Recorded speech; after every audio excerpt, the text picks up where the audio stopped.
E essa semana a gente acaba tendo algum tempinho, então não atrasa, tá? Os temas, inclusive, dessa aula não são tão longos. Então foi meio proposital. A aula de hoje seria sobre demonstrações intermediárias, que dentro das normas internacionais é a IAS 34 e no Brasil é o CPC 21.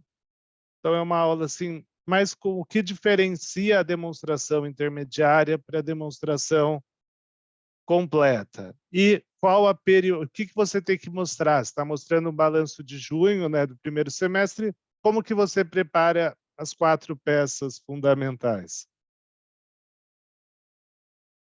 Então, a gente vai falar um pouco sobre o escopo, ver se ela é obrigatória, qual que é o objetivo, por que que ela existe. Como pode fazer o intermediário, quer dizer, quais as técnicas, que é a completa e a condensada, o que que precisa apresentar quando faz a condensada e alguns detalhes de mensuração e reconhecimento. Então, uma coisa, na minha visão, um pouco mais simples. Qual o objetivo do CPC 21 aqui? Ele é mostrar, se você prepara a demonstração intermediária, ou seja, para um período que não seja o completo, não seja o anual, como que você tem que divulgar, o que que é o mínimo que você tem que estar divulgando. E algumas diferencinhas da demonstração intermediária, como ela é um reporte mais simples, você não precisa fazer todos os procedimentos. Tá? De forma análoga, não é a mesma coisa, mas é como se fosse a auditoria de TR da CVM, né, do trimestral CVM para auditoria completa, né? O trimestral é uma mera revisão.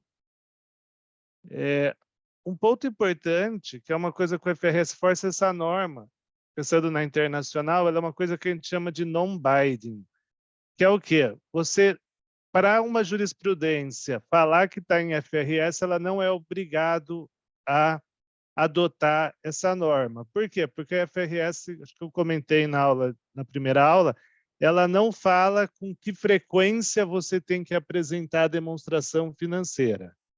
O que ela fala é, se você apresenta com uma frequência muito baixa demonstração financeira, você não cumpre uma das características qualitativas da contabilidade, que é a tempestividade.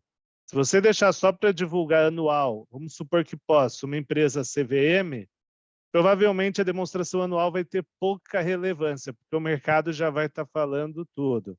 Então, essa norma ela não entra nesse mérito, tá, de qual a periodicidade que você apresenta a DF, mas ela fala, se você apresentar para um período intermediário, ou seja, um período menor do que o prazo completo, então, de uma empresa tradicional, anual, e de uma empresa regulada pelo Bacen semestral, você usa essa norma, mas você só usa se efetivamente você apresenta DF intermediária.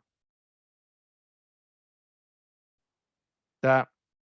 Então, o mais comum de intermediária é o ITR, em demonstrações de informações trimestrais, que a CVM pede, né, para todo mundo divulgar ITR. Outros órgãos reguladores pedem, a ANEEL pede, eu não lembro o nome agora, se é o nome lá que a ANEEL dá, mas pede. E aí a demonstração intermediária é uma norma 100% optativa. Na prática, todo mundo que a CVM adota, tá? Por quê? Porque você pode, esse aqui não existe, tá, pessoal? Foi typo. Você pode, na demonstração intermediária, fazer igual o anual, apresentar de forma completa, quer dizer, não mudar nada, tudo que você faz no anual, você faz no ITR, ou apresentar uma coisa que a gente chama de demonstração condensada. É uma demonstração um pouco menor, que inclusive tem uma orientação, no caso da CVM, de como faz. Pessoalmente, olhando o DF, eu nunca vi alguém CVM que faz completa no intermediário. Nunca vi. Todo mundo faz condensada porque é bem mais fácil. Antes de falar em regra de condensada, ela é basicamente um update. Ela considera que o leitor tem a demonstração anual do ano anterior e só quer saber o que mudou no primeiro ITR. No segundo ITR, a pessoa tem anual, tem o primeiro ITR e quer saber o que mudou no segundo. Então, ela é muito mais um update. Tá? A ideia da demonstração condensada da CVM é ela ser um update, não contar a história como um todo.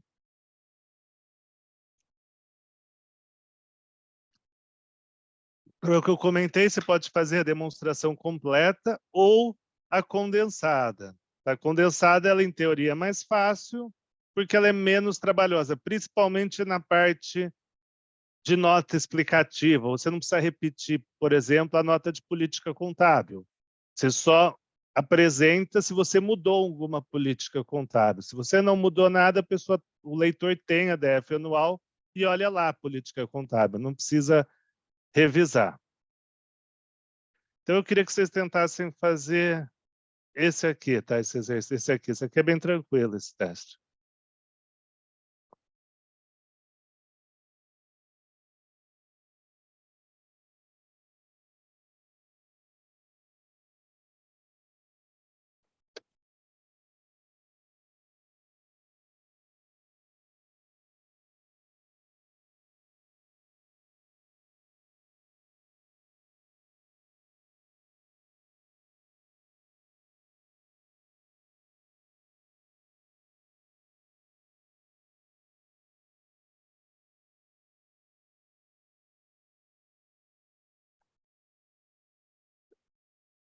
Não, não, não.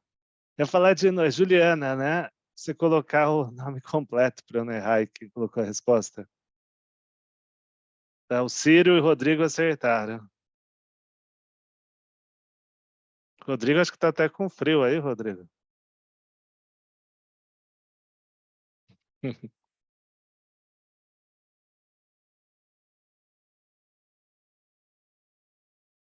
Mauro acertou. Eloy acertou. Tatiane também. Lívio, não. Acho que é muito mais leitura, tá? Na minha opinião, Lívio, até. Tá, isso é o estilo de questão da prova final, tá? Por isso que eu estou já dando um monte aí da variação.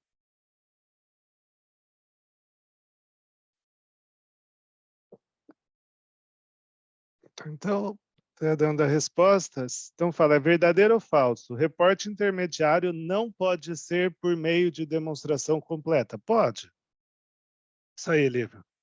É uma mera escolha da empresa. Ou ela faz completa e segue o CPC 26, né, a S1, ou faz condensado e segue o CPC 21 e a S34. É uma livre escolha, é uma ou outra. O que não é recomendado, mas também não tem proibição, é ficar mudando, tá?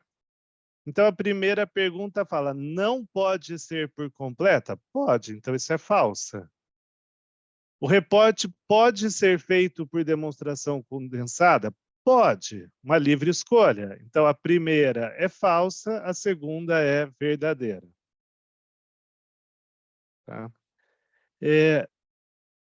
O que é o conteúdo mínimo? Basicamente, eles chamam de condensada, né? O BP condensado, DRE, DMPL, fluxo de caixa condensado, e a DVA, no caso, que a gente vai falar hoje, a demonstração do valor adicionado, também. Mas eles chamam de condensada, eu particularmente não vejo diferença nenhuma. Falando de nota explicativa, eles usam o termo selecionada, porque você seleciona as principais e principalmente as que alteraram. Então, exemplo, você tem uma nota lá de outros ativos, é irrelevante, não precisa colocar. Agora, a nota de caixa é equivalente de caixa, de dívida, são importantes, então você repete. Tá? Quando é uma empresa CVM, tá?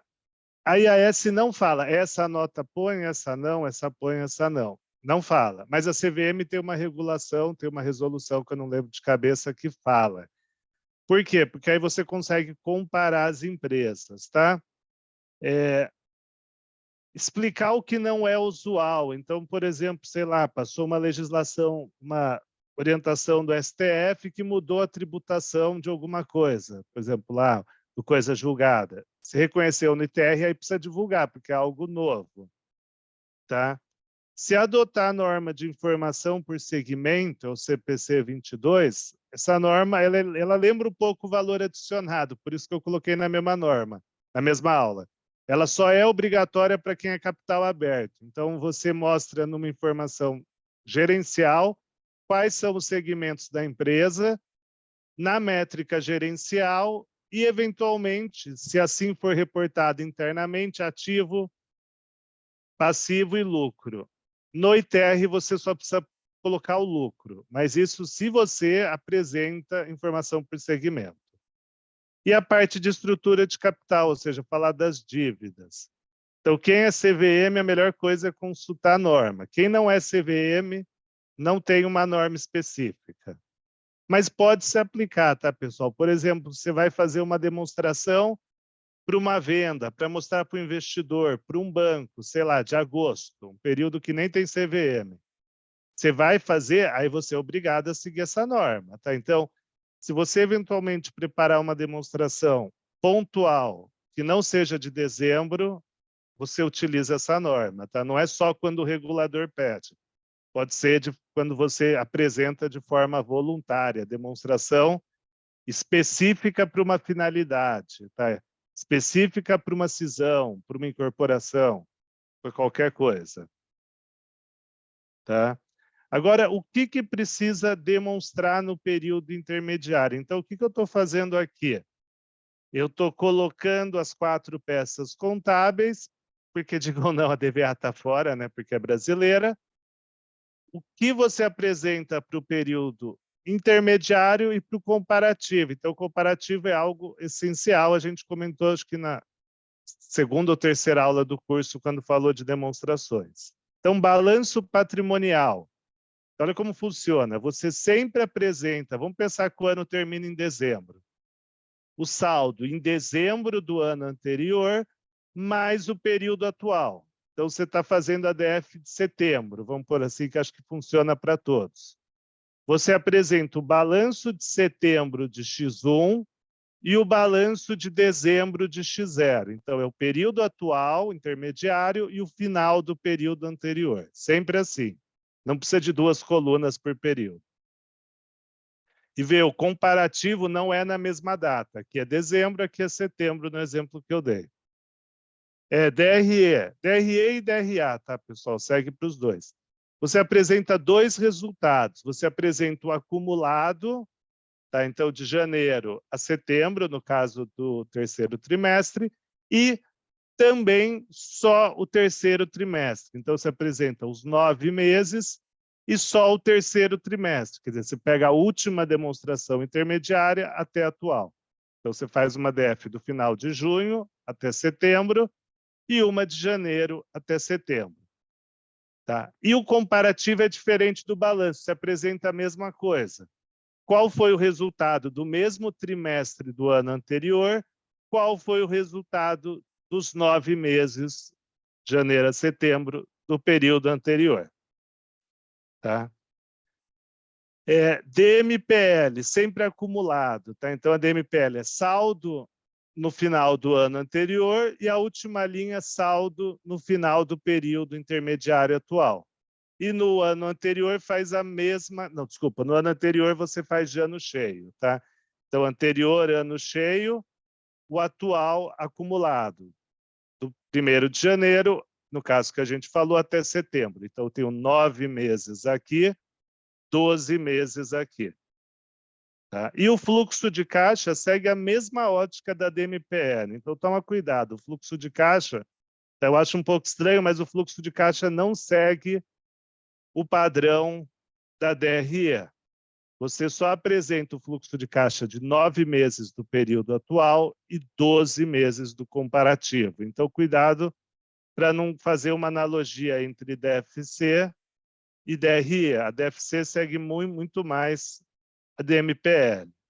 E outro ponto para não confundir é isso, tá? Então, o balanço de setembro do ano atual, dezembro do comparativo. Você não tem setembro do comparativo.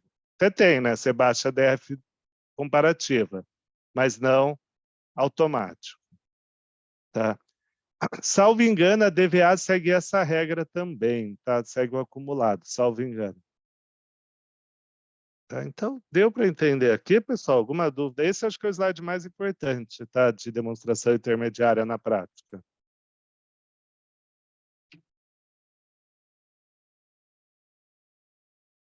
Pessoal, alguma dúvida aqui?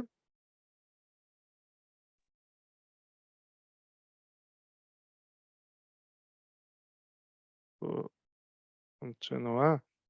Eu peguei 3 exemplos aqui, tá? De 2011, eu não podia ter posto 21, mas daí ia ter que refazer muita coisa, eu deixei 11. Então, se a gente pegar o primeiro trimestre, né, de 11, então seria janeiro, fevereiro e março de 2011. Eu vou apresentar o balanço de 31 de março e o balanço de 31 de 12 de 2010. Tá? Então, sempre o balanço eu fico travado aqui. A gente vai ver que em todos os exemplos trava.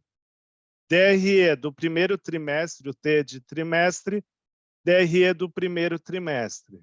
Como a gente está falando de primeiro trimestre, o do trimestre e o acumulado do ano é a mesma coisa, os dois são primeiro trimestre. DMPL acumulada do trimestre, DFC sempre segue a DMPL. Tá? Então, se você fosse fazer esse exercício do Excel, era só jogar um igual ao de cima. Agora eu vou falar do segundo semestre, então até junho. O que eu apresento? Eu apresento o balanço de 30 de junho e o mesmo balanço do final do ano do período comparativo. Então, eu atualizo o balanço atual, mas o comparativo fica travado no final do ano. DRE. DRE eu vou apresentar. Então, esses dois são do período atual, ó, são 11, tá, pessoal? Eu vou apresentar só o resultado do segundo TRI e o resultado do primeiro TRI com o segundo TRI, ou seja, do primeiro semestre, do período e acumulado. O Eloy mandou o link aí da presença, pessoal. Quando eu falo de DRE do comparativo, segue a mesma ótica. Eu vou apresentar o segundo trimestre de 2010 e o primeiro semestre, ou seja, o acumulado dos dois semestres. E, por fim, DFC e DMPL, que é sempre igual, só o acumulado. Primeiro mais segundo trimestre, que é igual a primeiro semestre. Tanto no corrente quanto no comparativo. Então, DFC e DMPL é exatamente a mesma coisa. E, por fim, o terceiro ITR, tá? Eu apresento o balanço de 30 de setembro e o mesmo balanço do final do período anterior. DRE, eu apresento a só do terceiro trimestre e eu apresento a acumulada de 9 meses. Tá, então, eu apresento terceiro trimestre e a acumulada do ano inteiro, que são 9 meses, de janeiro a setembro. E do período anterior eu apresento exatamente, eu já respondo, Jamerson, um minuto. Eu já respondo, um minuto, Jamerson. A DRE, eu apresento do trimestre, o resultado do terceiro trimestre e o acumulado. DMPL é sempre acumulado, então eu apresento 9 meses de DMPL e DFC, janeiro, setembro, e o mesmo período do comparativo, janeiro, setembro. Agora só ver a pergunta do Jamerson, que ele mandou para mim, mas eu vou ler. Entendi errado ou a DMPL e a DFC teria que ser do ano inteiro? Não, é sempre o mesmo período, tá, Jamerson? 9 meses, um semestre. Então, você faz só a DMPL do período, que é exatamente o que está aqui, ó, acumulado do ano anterior. Está sempre do mesmo período. É que eu acho, Jamerson, que aqui não ficou muito claro o texto, né? Acho que essa foi sua dúvida, né? Mas é sempre igual, tá? DFC e a DMPL. Deu para entender, Jamerson? Mas eu acho que o slide anterior dá um pouco de dúvida. Entendi, sim. Obrigado. Imagina. Uma outra coisa, tá? Que é Agora, pensando um pouco, eu só mostrar o básico de reconhecimento e mensuração, tem vários exemplos na norma de alguns pontos, é que existem dois conceitos de mensurar período intermediário. Eu considero o intermediário, então eu não penso que a empresa tem um ano inteiro, eu falo é até ali, qual o saldo ali, que é uma coisa que a gente chama de year to date. Tá? Isso aí a gente vai ver um exemplo claro aqui na baixa de desvalorização de estoque. Por exemplo, eu sei que o preço do meu estoque cai em junho, o meu preço de venda por causa do ciclo, por exemplo, que é um produto de verão, mas eu sei que em dezembro sobe. O que eu vou fazer? Eu vou fazer o teste do impairment ali do estoque com base no preço em junho, mesmo sabendo que ele vai subir em dezembro. Tá? Isso que seria o year to date. Eu não penso year to end, né? Quer dizer, do ano até o final. Eu falo ali. Em junho o preço cai, então tem impairment. Mesmo que eu saiba que vai subir no final do ano. Tá? É isso que eu quero dizer. E o mais importante, não pode fazer suavização de resultado. É uma coisa que, principalmente quem está na academia aí conhece como earnings management, que é gerenciamento de resultado. Então, sei lá, eu tô na Europa, lá nos Alpes franceses, sei lá, eu tenho uma estação de esqui, eu sei que em julho o resultado é péssimo, porque não tem nem neve, né? Só neve artificial. Então, eu poderia suavizar o resultado para todos os trimestres terem a mesma receita, pensando que no final do ano a receita é maior? Não. Eu apresento o segundo trimestre e o terceiro trimestre pior, e o primeiro e o último trimestre com lucro, com uma receita maior. Eu não posso suavizar, fazer gerenciamento de resultado. Tá? A única exceção prevista na norma é sobre tributo. Tá? O Brasil ele tem um exemplo, mas é um pouco ruim na prática, que é a alíquota adicional de imposto de renda. Tá? Então, se você, num período intermediário, você não alcançou aquele adicional, você já pode considerar que alcançou. Tá? Então, quando vê a alíquota que aumenta em algum imposto ou em qualquer país, conforme o seu lucro aumenta, você já pode usar a alíquota aplicável ao seu lucro que você estima ter no ano cheio. Tá? No Brasil, o adicional é muito pequeno, né, na prática, mas o imposto de renda você já pode usar a alíquota que você entende que vai usar no ano cheio. Tá? É a única exceção que você olha ano cheio. Tá?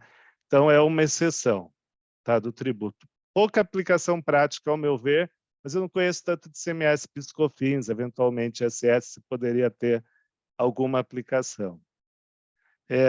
Outro contexto aí que dá bastante discussão na prática é impairment de goodwill, tá, do ágio por expectativa de rentabilidade futura. A rigor, todos os impairments são reversíveis, exceto de goodwill. Então, você faz o impairment de uma máquina, se a condição que gerou o impairment não existe mais, você pode reverter. Mas você só pode reverter pelo mesmo fato gerador não existir mais. Tá? Não pode ser por outro fato gerador. Então, você fez o impairment no intangível porque passou uma lei que prejudicou o seu intangível. Você só pode reverter aquele impairment se a lei não existe mais. Tá?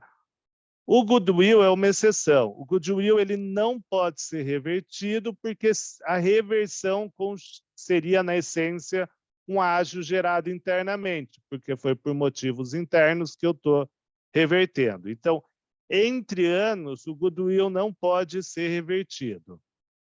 Só que tem uma interpretação que eu acho que no Brasil está no final do CPC 01 de impairment. No exterior, é uma interpretação à parte. Que ela fala o quê? Se de repente você fez um impairment em março, sei lá, porque você comprou uma empresa de cartão de crédito e o governo limitou os juros do cartão de crédito, mesmo se essa limitação cair durante o ano, sei lá, em novembro caiu essa limitação, você não pode reverter o impairment de goodwill. Mesmo que seja o mesmo evento não existe mais, e que seja dentro do mesmo ano calendário, do ano fiscal. Não pode, tá? Então, a regra do impairment é bem rigorosa. Fez o impairment do goodwill, não reverte nem que seja no mesmo ano. tá? Outro ponto de atenção, seja para contador ou auditor, é que muitas contas você só faz no anual, mas você, durante o ano, precisa contabilizar. Então, exige um censo aí muito mais complexo de fazer estimativa, porque você não projeta tudo em todos os trimestres.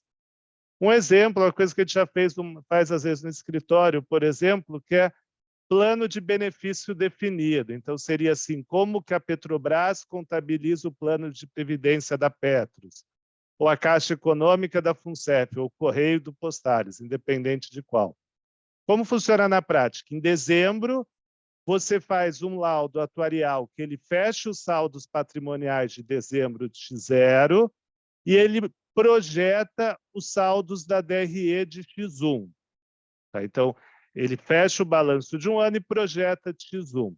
Você usa esse laudo para todos os trimestres.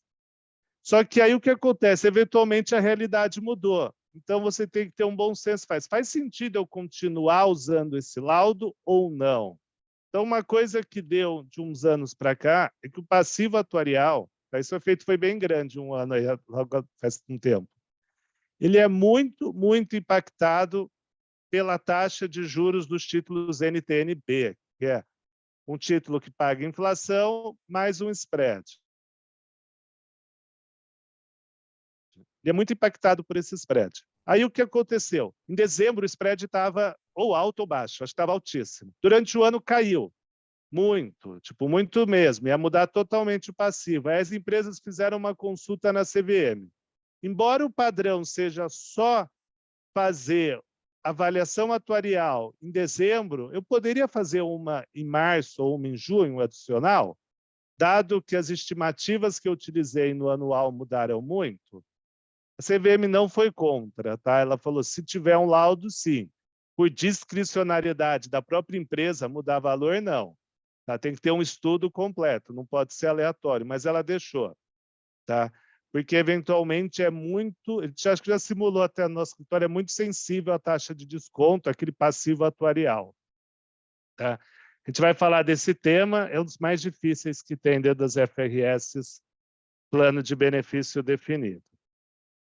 Uma outra coisa que eu acho que nem deveria estar na norma, mas está, não precisa de contagem de estoque completa nos intermediários.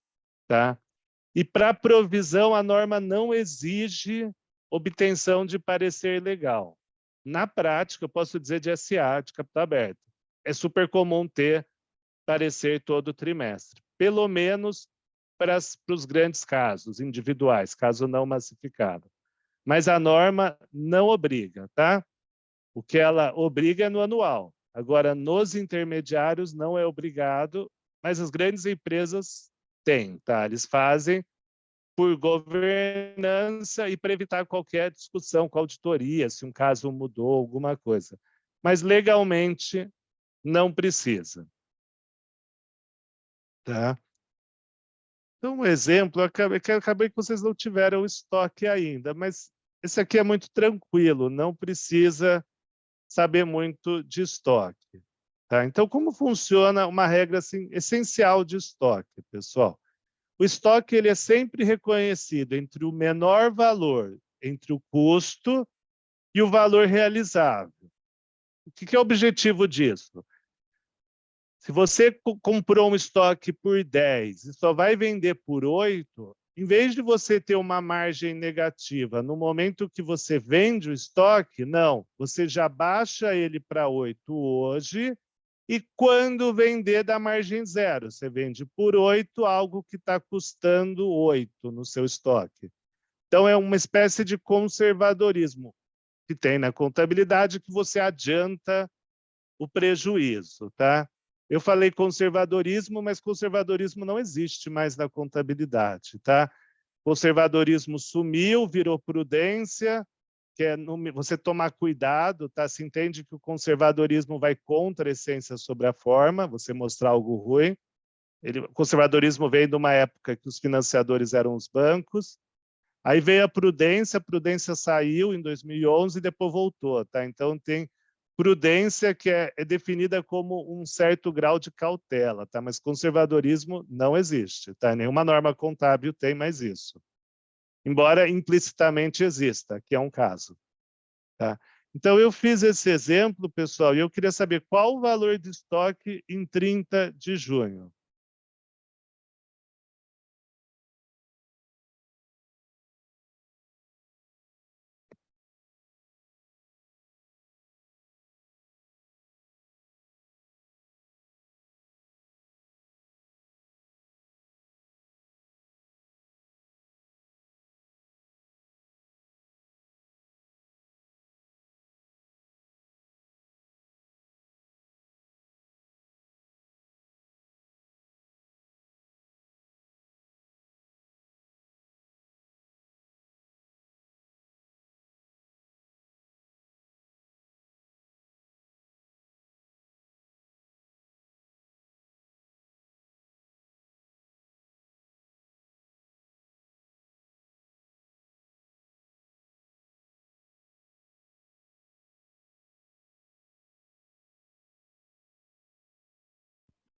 Jarbas, não está certo, tá? Lembra que tem o valor realizável. Certo, Eloy? Mas o ponto, Eloy, essa informação você acha que não impacta nada, Eloy?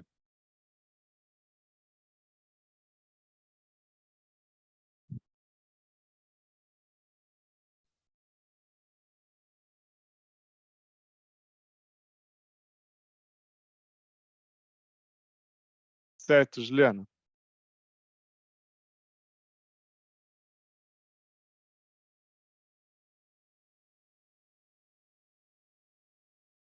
Não, Adriana.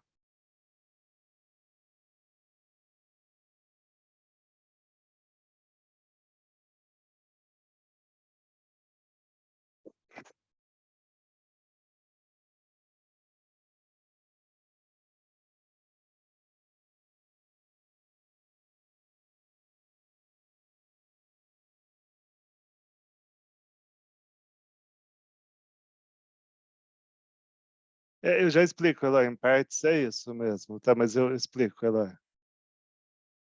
Não é exatamente isso, Eloy, eu já explico. Sim, Eloy, até vou te explicar, Eloy. Na prática até pode ser, tá? Na teoria, não.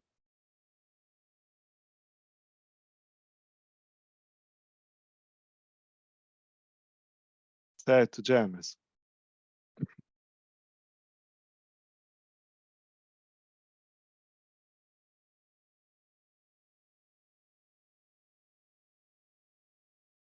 Certo, Jamar?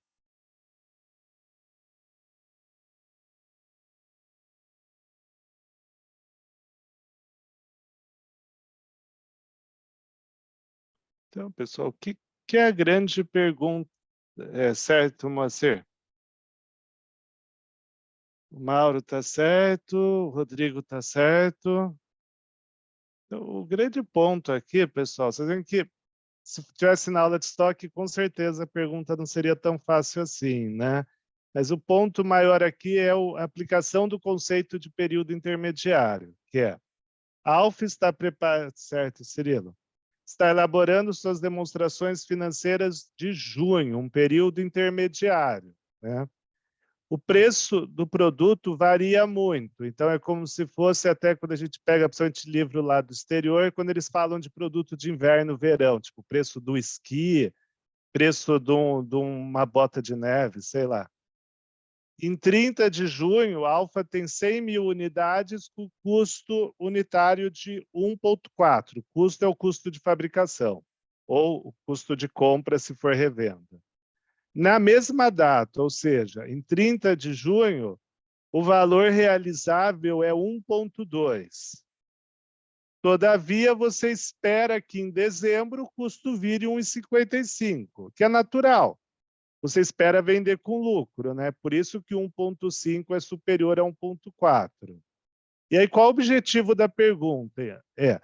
Se num determinado momento o valor realizável é inferior ao valor contábil, mas eu tenho quase certeza que o valor vai subir, eu tenho que usar a visão year to date, quer dizer, até a data, ou eu já considero year to end, até o final do ano, porque eu sei que vai reverter. Então, a norma fala, esse negócio de considerar até o final do ano é basicamente aplicável a imposto. O resto, não.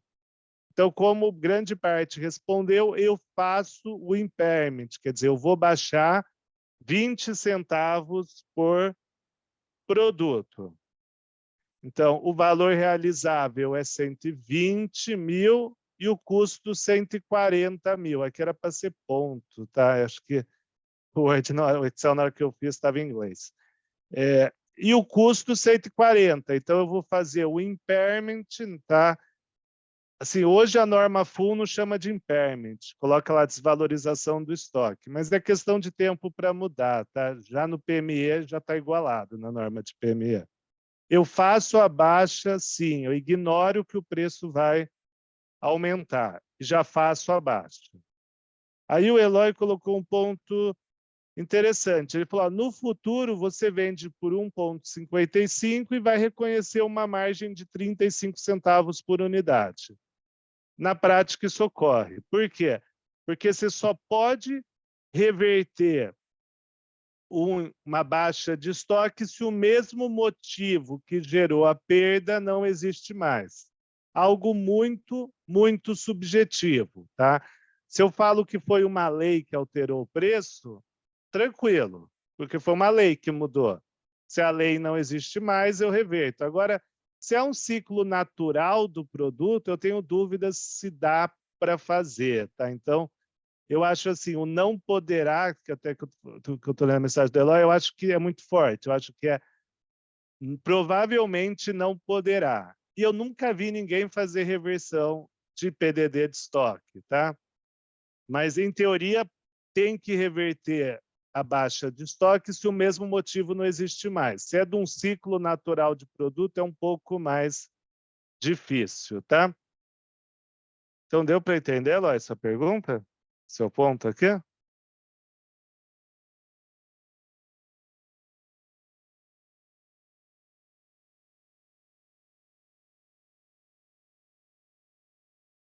Não, pessoal, eu vou ter só que tirar essa apresentação e colocar outra que já está aberta, tá? Em 2 minutos, agora a gente vai para a apresentação efetivamente da aula de hoje.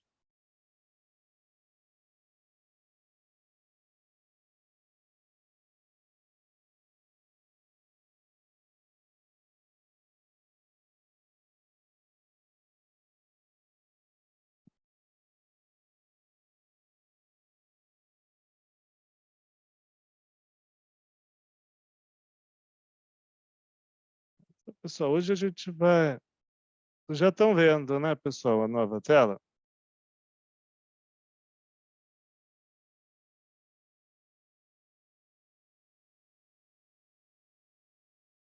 Tá certo.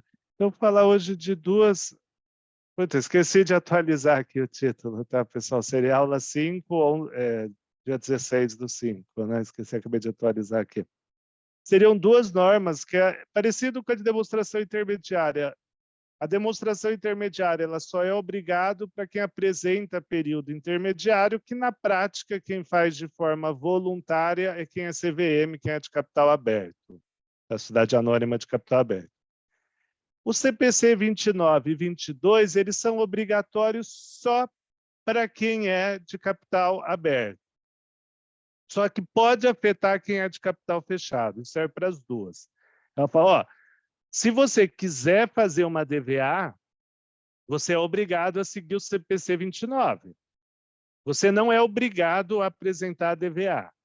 Mas se quiser, pode, não tem problema nenhum. O auditor só coloca lá aquela ênfase meio padronizada no final. Mas você segue o CPC 29. Informação por segmento é a mesma coisa. Você quer fazer informação por segmento, segue a norma. Você não pode criar a sua demonstração por segmento ao seu critério. Aí você fala, pô, eu não estou seguindo o CPC 22, eu estou dando uma informação voluntária por segmento. No meu critério, não pode. Tá? Você só pode apresentar qualquer tipo de informação por segmento se seguir a norma, tá? Então, você fala, pô, essa norma é só para empresa de capital aberto? É, mas se você colocar isso de informação por segmento, tem que seguir, tá? Pô, boa, Tati, acho que é 09, tá? 29 acho que é outra coisa mesmo. Só confirmar, Tati. Está certo, Tati. É CPC 09, tá? 29 é ativo biológico. Certo, Tati? Tá 09, teve um typo aqui na hora da digitação. Tá? E, então, esse aqui toma cuidado, tá? Isso deu um pouco de problema quando a ANEEL adotou, porque ela pedia para fazer uma demonstração por segmento por uma ótica que eles gostavam regulatória, que não batia o CPC 22. Então, deu um pouco de estresse isso. E, só para finalizar, não tem a norma internacional entre parênteses, tá? Que é CPC 09, porque não existe dentro das normas internacionais a obrigação de fazer DVA.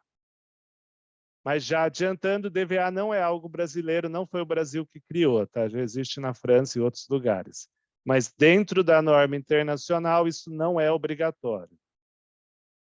Eu, particularmente, nem sei se deveria ser aqui no Brasil. Então, a gente vai falar um pouco de DVA. Lembrando, não dá tempo para pôr um monte de exemplo de como faz DVA. Eu ainda não adicionei, mas eu tenho, tá? É que eu tenho que resgatar onde tem exemplo numérico de DVA, tá, pessoal? Mas eu coloco alguns. Então, fazer uma apresentação muito mais de como faz, como interpreta, o que é o racional da DVA, do que operacionalizar, mas eu coloco exercício, é só questão de eu encontrar. Aqui está errado de novo, né, Tati? É 09. Então, a DVA surgiu de um conceito francês que falava-se balanço social, é o balanço que o foco não é o aspecto econômico da empresa. Então, dentro do balanço social, existem 4 eixos na literatura. Balanço ambiental, balanço de recursos humanos, demonstração do valor adicionado e prestação de serviços à comunidade. O Brasil só tem esse como CPC e, no meu conhecimento, pelo menos, existe esse só para a empresa da ANEEL, que usa lá o modelo do Betinho. Outro setor eu não conheço, pode ser que tenha. Esse é super comum, todo mundo que a CVM faz, e, na minha opinião, é aquela peça que ninguém lê também, tá?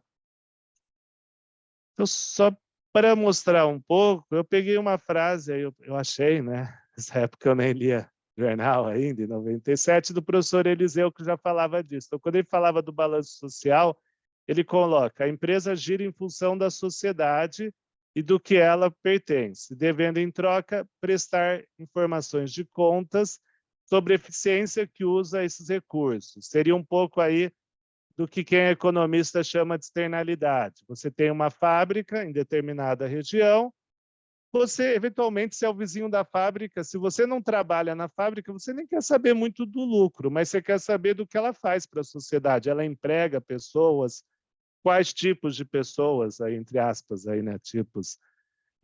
Por exemplo, só emprega gente super qualificada ou emprega gente na fábrica, emprega menor aprendiz, o que for. Quais problemas que ela gera? Ela ajuda o entorno dela ou não? Então, quer dizer, o fato dela estar ali, ela tem que prestar conta. Só o lucro não é o que todo mundo quer ver. Lucro é a visão de investidor, funcionário, credor, o que for, mas não do vizinho. Tá? Então, essa frase, em 97 já se discutia, acho que nem existe mais a Gazeta, né? Um pouco de contexto histórico, em 77, a França é o país que gosta dessas coisas sociais na contabilidade, tá? Tem essa fama. Então, em 97, para a empresa que tinha 300 ou mais funcionários, a França exigia um balanço social e exige até hoje. Esse balanço social ele trata 7 aspectos: emprego, remuneração, segurança, formação, blá, blá, blá. 7 capítulos, 7 partes. E tem 171 indicadores, chega a ter 171 informações, quer dizer, gera um bom custo. tá? E se alguém conhece aí, talvez quem é um pouco mais antigo aí, né, porque acho que ele já faleceu faz um tempo, o Betinho, um sociólogo aí brasileiro, que foi caçado aí na ditadura, tudo, ele é um dos maiores advogados aí do balanço social, ele que elaborou as bases do balanço social da ANEEL. É bem interessante para quem tem a oportunidade de ver um balanço de uma elétrica. Então, o que ele fala? É uma coisa que hoje em dia se fala do ESG, né, pessoal? Mesma coisa se fala do ESG. O balanço social não pode ser uma peça de marketing, o que a gente chama hoje de greenwash, tá? Ela não pode ser vista como uma peça de marketing, sim uma demonstração responsável de investimentos sociais, não investimentos financeiros realizados pela empresa. É mais ou menos a mesma discussão do ESG, né? Não sei se vocês já viram, ESG é o tema que está em voga dentro da contabilidade. Foi criado um CPC, uma espécie de CPC só para ESG. No IASB, em Londres, tem um comitê que só trata disso. Tá? Um dos angariadores disso lá fora é o próprio Rei Charles, hoje, né? Na época era príncipe. Tá? E aí está na moda. O Banco Central já vai exigir, CVM vai exigir. Se você quer vender uma empresa, você tem que ter prática ESG, senão você não vende. Se você pegar os principais assuntos que os conselhos de administração estão tratando, tem ESG, qualquer pesquisa de Big Four informa isso. Tá? Então, é uma coisa semelhante, vê que a preocupação é a mesma. Né? Quando a gente vê balanço ESG, na minha opinião, a primeira impressão que dá é greenwash. Tá? Um conceito agora entrando um pouco mais em DVA, a DVA ela mostra a demonstração do valor adicionado. Igual a demonstração do resultado mostra o resultado, né, o lucro, a DVA mostra o valor adicionado. O valor adicionado não é igual, tá, pessoal? Mas em termos macros, ela lembra o PIB, tá? Sim, só que o PIB, como se a gente apurasse o PIB de uma empresa só, né? Teria que somar a DVA de todo mundo. A grande diferença entre PIB e DVA em termos conceituais é que o PIB ele vê o quanto a empresa produziu, quer dizer, o quanto ela agregou de valor nos insumos devido à produção, independentemente se aquela produção foi revendida ou foi vendida para terceiros. O conceito do PIB vem de produção. A DVA não. A DVA, basicamente, o que ela calcula? Já explico, Alberto, mas minha opinião. Eu vi o comentário do Moacir, eu já falo também, que você queria se mandar só para mim. A DVA, ela mostra muito o quanto foi vendido. Tá? Então, um exemplo. O que é o valor adicionado? Termos bem simples, tá, pessoal? Receita menos custo mais estorno da depreciação, que não é caixa que está dentro do custo. É a margem bruta da empresa líquida de depreciação. A diferença é, a DVA é vendas, o PIB é produção. Então, se eu produzir algo e não vendi, não entra na DVA, entra no PIB. Se eu vendi algo que eu produzi no ano passado, entra na DVA e não no PIB. Então, tem essa questão, um mede produção e o outro venda. Tem diferença metodológica? Tem. Tá? Mas não é o foco da DVA, não é imitar o PIB. Tá? A gente vai ver o foco da DVA, que não é esse. O Moacir comentou aqui que ele foi no Forum of Firms do IFEC, tá? Ou ele viu. O IFEC é um órgão em Londres que cria regra de auditoria, ele cria as IPSAs e tem alguns órgãos educacionais. As IPSAs são as normas de contabilidade pública que o Brasil adota. São mais ou menos cópia das IFRS. E 50% dos temas foram a ver com sustentabilidade. Então, isso está super na moda.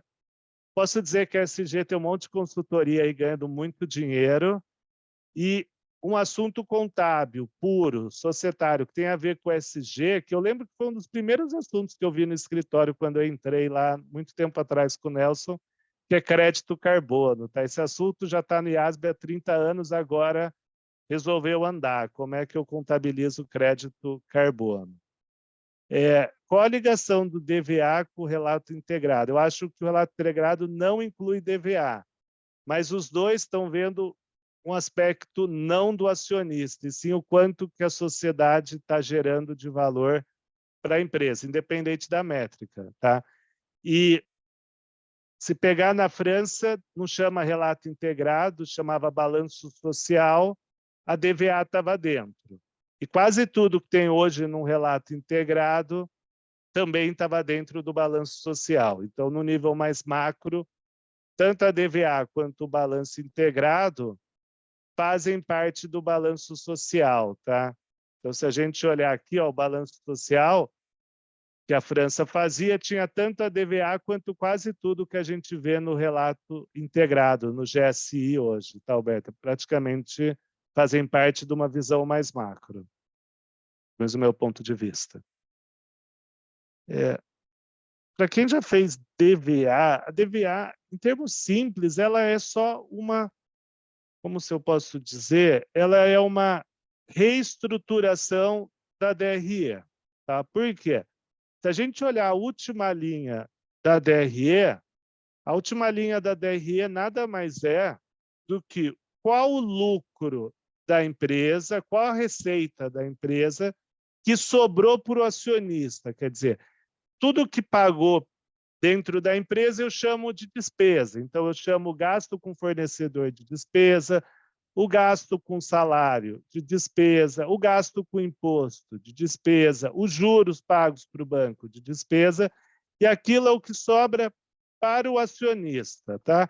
Se pegar no exterior, até acionista PN é despesa. Tá? Então, quando eu tenho a DRE, eu tenho uma visão, entre aspas, mesquinha. Eu estou vendo a visão meramente do acionista, o quanto agregou de valor ao PL da empresa, ao acionista.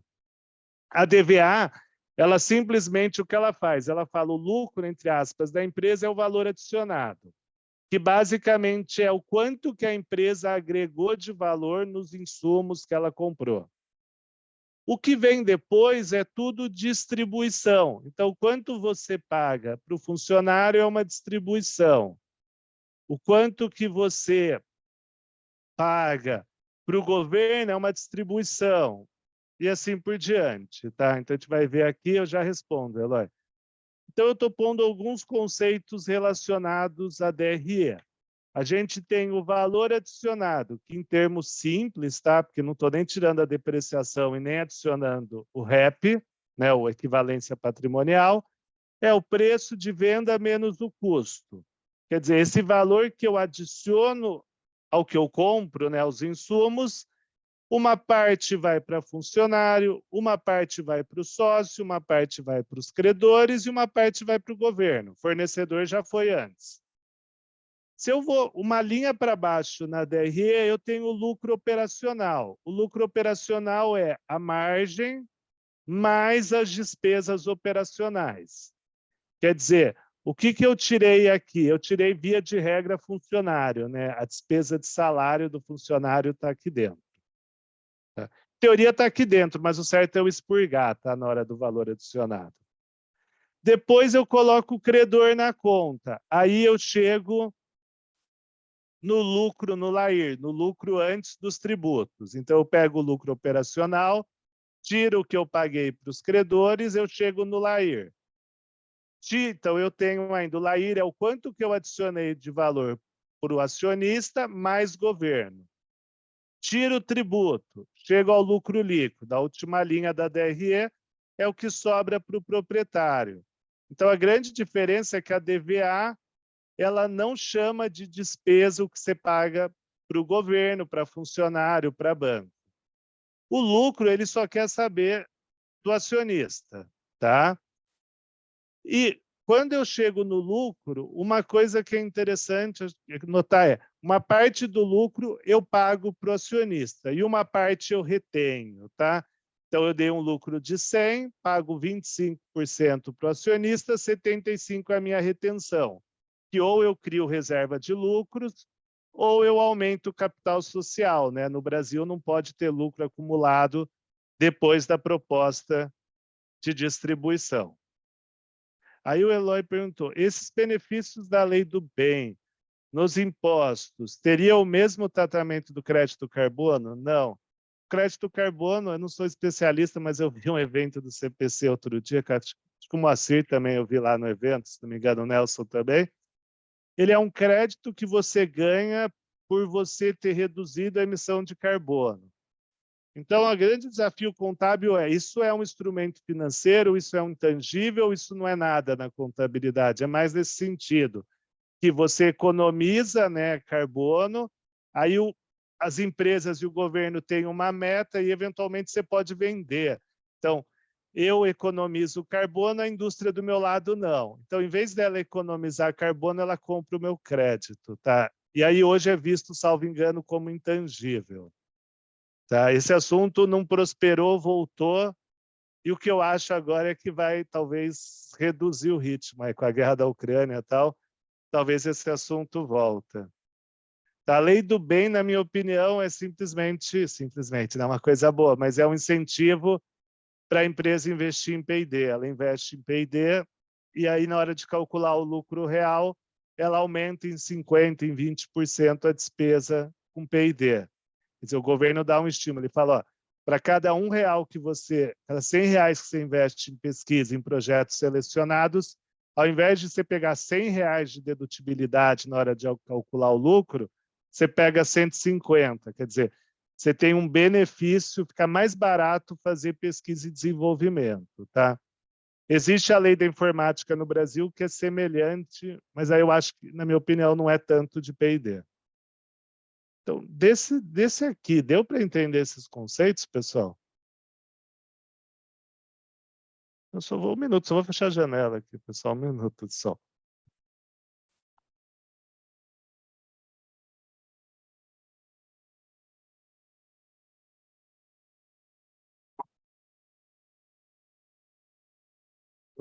Eu acordei, hoje não estava muito sol e agora está muito sol aqui.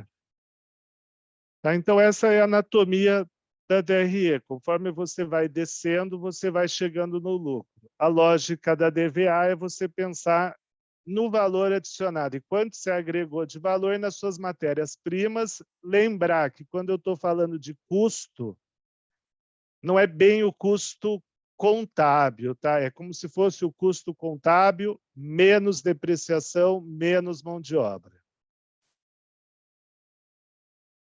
Tá? Então, um pouco, a DRE é baseada, a DVA é baseada na DRE, são informações complementares.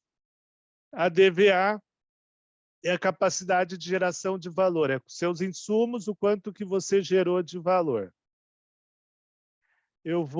Essa parte da geração, eu fiz alguns exemplos, tipo, de um agricultor até o governo, que vai ficar mais claro para vocês, tá? E aí eu peguei um outro trabalho do IOB. IOB, eu lembro quando eu comecei a trabalhar do IOB, eu nem sei se existe mais umas orientações tributárias, e tinha uns textinhos dos professores da FEA. E aí ele fala basicamente o que eu falei, que no final do dia é tirado daqui também, tá? Não é uma coincidência. Então, ele coloca: a demonstração do resultado da DRE é uma visão particular, pode-se dizer até egoísta, de apenas um dos stakeholders. Né? Quando a gente usa aquele termo stakeholder, nas partes interessadas, a gente só liga para para os proprietários. Tá? A DRE fala o lucro, é o quanto que eu poderia distribuir para o proprietário e a empresa não fica, entre aspas, mais pobre do que ela estava no momento inicial. Tá? Que é o conceito de riqueza, os economistas do Hicks aí. Já a demonstração do valor adicionado é muito mais geral. Ela dá a mesma importância para os fatores de produção. Então, ela fala, pô, o trabalho é uma distribuição do valor adicionado. O banco, os juros, é uma distribuição, o imposto também. Então, em vez de ela focar no acionista, o acionista tem a mesma participação de um fornecedor. Ambos são uma distribuição, só estão em linha diferente dentro da DVA. Então, a ideia da DVA é essa, é você falar que o importante é o valor adicionado e não o lucro.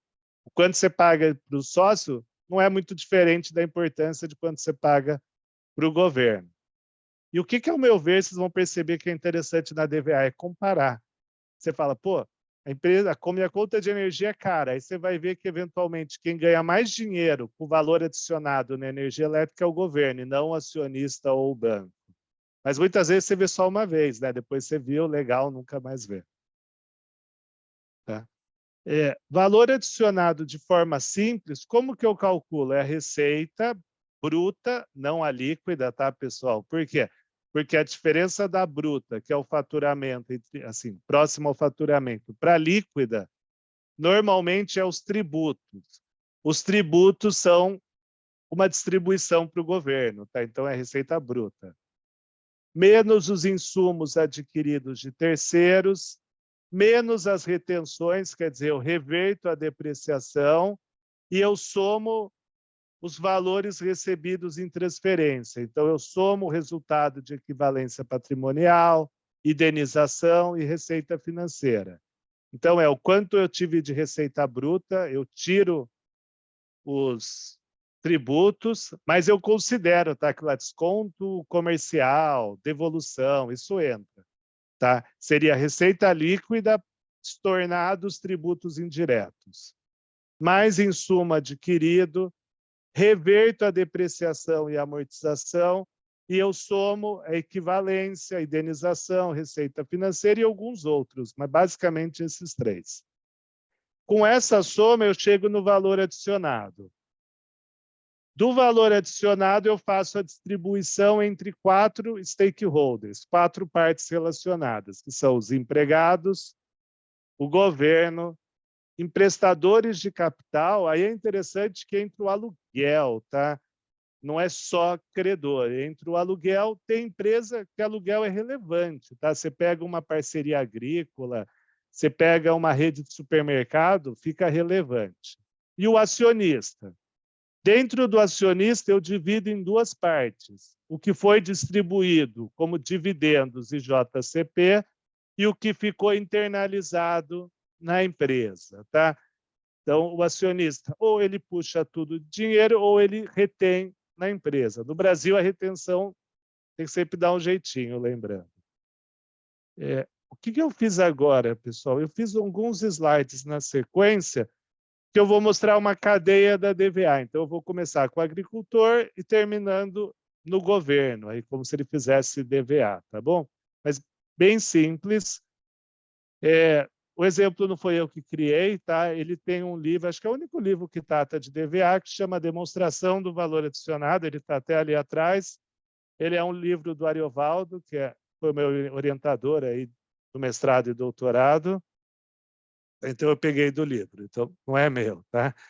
Então, pensando no agricultor, ele vende por 20 mil o que ele produz, ele paga salário de 12 e ele tem juros de 5. É uma DRE bem simples, tá, pessoal? Então, ele teve um lucro de 3. Tá? Eu não estou colocando custo tal para não complicar mais. Quando eu for fazer a DVA, eu vou ter uma geração de 20 e vou ter insumo de 0. É uma simplificação que eu fiz, que o insumo é 0. Tá? Não tem semente, não tem essa parte. O valor adicionado deu 20 mil. 12 pagou para funcionário, não pagou imposto, 5 para o credor. Tá? Então, se eu somar aqui a distribuição entre pessoal, governo e capital de terceiros, eu tenho 17 mil. O que sobra é o capital próprio, para os acionistas ou para a retenção, que eu não estou diferenciando. Tá? Então, pessoal, deu para entender alguma dúvida desse aqui?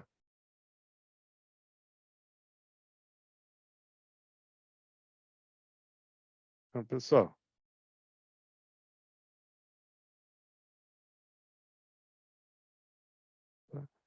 Então, agora eu vou passar para o segundo eixo, a indústria. Tá? A indústria, quando eu falo indústria, ela compra o insumo do produtor e continua a cadeia, como se fosse, sei lá, Camil e o agricultor de arroz, vamos por assim. Então, se a gente olhar aqui, ó, essa receita de 20 é o CPV de 20. Vendeu o produto por 45, pagou salário de 10. Como na DRE a gente falou é por função, Em teoria, o salário estaria junto com o custo da mercadoria produzida. Para a gente tira. Tá? Dá um lucro bruto de 15, paga juros de 4, chega no LAIR de 11. Tá? Então, eu tenho aqui meu lucro bruto, não tenho despesa, chego a um lucro de... pago os juros de 4, chego a um LAIR de 11, pago o imposto de 6, estou arbitrado os números, tá? Não tem conta para cada valor, só para as totalizadoras. E me dá um lucro de 5. Então, quando eu calculo a minha DVA, eu não vou falar que o valor adicionado é 5. O valor adicionado é por quanto eu revendi aquele produto, menos o quanto eu paguei para insumo. Então, eu tenho um valor adicionado de 25. Tá? É bem diferente do 5 aqui. O 5, eu estou considerando que o governo é despesa, eu estou considerando que os juros é despesa, tá? O salário é despesa. Aqui não. Eu só estou pegando as duas primeiras linhas. Desse 25, 10 eu pago de salários, quer dizer, eu distribuo para funcionário. 6 eu pago de imposto para o governo. Capital de terceiros, 4. E o que sobra é o próprio, que divide entre lucro distribuído aos acionistas e retenção dentro da empresa. Tá? Deu para entender aqui, pessoal? Alguma dúvida?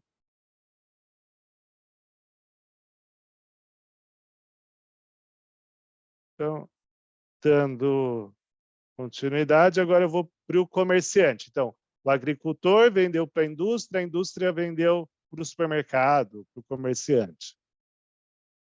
Então, o CMV, antes de falar da venda, o CMV é 45, por quê? Porque a receita da indústria é o custo da próxima etapa da cadeia. Tá? Se eu não tiro esse custo, pessoal, vocês veem que eu ia duplicando o valor adicionado, né? Então, uma das coisas que eu tenho que usar sempre o valor adicionado e não a geração é porque senão eu duplico, tá? O mesmo valor entra em todos os elos da cadeia. E aí eu arbitrei, né? Eu peguei, aliás, o autor do livro arbitrou 70 de vendas, menos um CMV de 45, menos o salário de 80, eu chego num lucro bruto de 17. Então, tudo arbitrado, os números, só conta totalizadora que não. Pago para o banco 7 mil de juros, chego a um LAIR de 10, é o lucro antes do imposto de renda de 10, o imposto de renda de 4 e me dá um lucro de 6. Esse 6, né, é diferente do valor adicionado. O valor adicionado é receita menos custo. Receita de 70 menos o custo de 45 me dá um valor adicionado de 25. Esse valor adicionado eu distribuo entre os mesmos 4 stakeholders do exemplo anterior. Então, 8 mil vai para os funcionários, 4 mil para o governo, 7 mil de juros e, por diferença, eu chego no 6, né? 25 menos 8, 17, 17 menos 4, 13, 13 menos 7, 6 de valor para o capital próprio, para os acionistas. Parte disso é retido, parte é distribuído como dividendos. E, por fim, para fechar o elo, eu não ponho pessoa física, consumidor, mas eu posso fazer o governo. O governo não faz DVA, tá? É mais para fechar o raciocínio. Tá?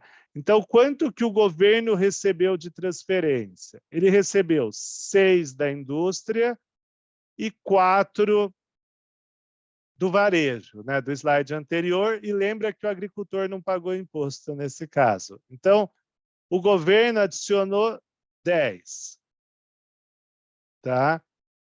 Capital de terceiros. Então, o que o governo fez? Ele pagou 5 com capital dos 10, ele pagou salários, né, dos funcionários públicos, 5 para o capital de terceiros. Quer dizer, esse governo teve superávit.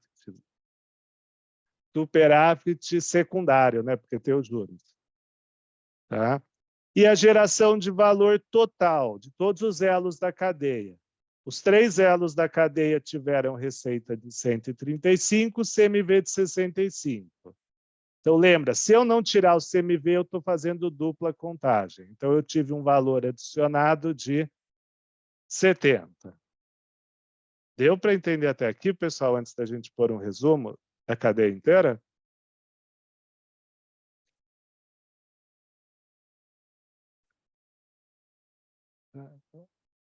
Para finalizar, eu fiz uma tabela do total do valor distribuído. Tá? Então, eu estou pegando pessoal, somo 12 na indústria, não, 12 no setor de agricultura, o industrial 10, o comerciante 8. Então, eu distribuí 30 para funcionários. Governo, eu coloquei aqui que o agricultor não paga imposto, 10 ao todo. Capital de terceiros, bancos, 16. Capital próprio, 14. Interessante que o credor ganhou mais do que o sócio, né? Então, o sócio tem o risco e ganha menos. Tá? E aí eu tenho o valor distribuído de 70. Se eu somo o governo, o que eu tenho que fazer? É como se fosse uma consolidação, tá, pessoal? Eu tiro esses 10. Por quê? Porque esse 10 foi exatamente o quanto o governo recebeu. E eu aumento 5 no pessoal e 5 no capital de terceiros, que é o que está aqui, tá, pessoal? Então, vai dar os mesmos 70. O governo pegou o valor adicionado por ele e distribuiu entre capital de terceiros, né, os credores, aí quem tem título público, e 5 para pagar funcionário. Dentro da contabilidade pública, você tem o superávit primário e secundário, tá? Um é antes da dívida, o outro é depois da dívida. Então, deu para entender aqui, pessoal? Eliane, você teve isso na faculdade de DVA, Eliane?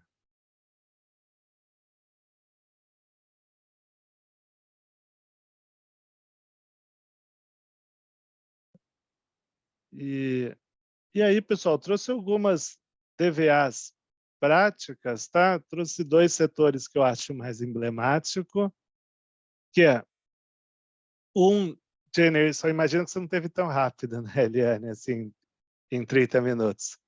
Eu estou pegando um exemplo de energia elétrica, eu peguei a CEMIG, tá? Por curiosidade, a CEMIG é uma das donas da Light, que entrou em RJ. Ops, queria apertar um botão aqui. Que entrou em RJ. Então, ela tem toda a receita dela, tá? O custo, sem mão de obra, e chega num valor adicionado em 2022 de 19,5 bi. Quer dizer, ela agregou valor à economia, tá?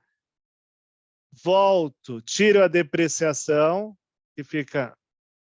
Você teve aula com o Giba de DVA? Não sabia que ele dava aula disso. Tá. Tenho as transferências e chego ao valor a distribuir, 20 milhões, 20 bilhões. Dos 20, 2 ficam para funcionários. Então, eu abro aqui e tal, mas 10% para funcionário. O imposto fica 50%. Então, vocês podem imaginar que do quanto a gente paga da conta de energia, grande parte vem para imposto. E uma parte que está aqui por dentro, pessoal, chama encargos setoriais, tá? Também você paga lá meio que para o governo via encargo. Metade é aqui. Remuneração do capital de terceiros, basicamente 15%. E 20% vai para o capital próprio. Quer dizer, grande parte da conta de energia que a gente paga vai para o governo. E é 22 aqui, tá? Eu acho que eu atualizei a tabela e esqueci de atualizar a legenda. O que, ao meu ver, que acontece com DVA? Você vê um ano, nunca mais olha. Se eu pegasse a DVA de 2021, da CEMIG, de 2020, ia ser basicamente a mesma coisa, tá? Ia mudar valor? Ia, mas proporção muito pouco, tá? Se eu fosse pegar em termos percentuais, chamasse aqui de 100% e aqui de percentuais, ia dar a mesma coisa, tá? Praticamente. E é interessante no setor elétrico, por não ser um serviço, praticamente nada fica para os municípios, né? Não tem muito ISS no setor elétrico. E aí eu trouxe um outro exemplo que se discutia muito na DVA. Isso é a mesma coisa, a discussão era para a seguradora também. Um banco gera valor adicionado, o banco não compra e vende nada, né? Então, na época criou-se uma discussão, tanto que o CPC fala de banco, tá? Por quê? Porque o banco, basicamente, o negócio dele ele pega dinheiro emprestado, tá? Conta corrente, vamos por assim, aplicação financeira, paga o credor dele. E ele empresta dinheiro para os correntistas. O valor adicionado do banco é basicamente essa diferença, tá? Então, o que acontece? Numa empresa tradicional, a despesa financeira dela entraria aqui, na remuneração do capital de terceiro. O banco não. O banco, quanto ele paga de juros, entra como se fosse um custo numa empresa tradicional. Isso, inclusive, está na DRE de um banco. O banco tem o resultado de intermediação financeira, que é a diferença entre receita e despesa financeira. Então, os bancos agregam valor na DVA. Questionável, tá, Cisto? Tem muita gente que considera que não, tá? Que o banco não agrega. Aí o banco fala, me tira os bancos da economia e vê o que acontece, né? Tá? Então, o banco ele tem o valor adicionado, que é o spread bancário que a gente vê aí no jornal, basicamente. Uma parte vai para pagar funcionário, então a gente tem que comparar com a energia elétrica, é muito mais alto que vai para funcionário. Uma parte vai para imposto, se comparar com a energia elétrica, imposto é muito menos. Quase nada vai para terceiros, que seria o aluguel. E aluguel de banco, um monte é com parte relacionada, quando a gente fala de agência. E a remuneração do capital próprio é muito maior do que a energia elétrica, porque é 30 milhões de 80, né? Então seria 37,5%, tá? Então acaba sendo muito mais. Então, deu para entender, pessoal, até aqui o PET TVA? Depois eu coloco alguns exercícios, tá? É só questão de eu encontrar aqui. Mas deu para entender, pessoal, o racional da DVA?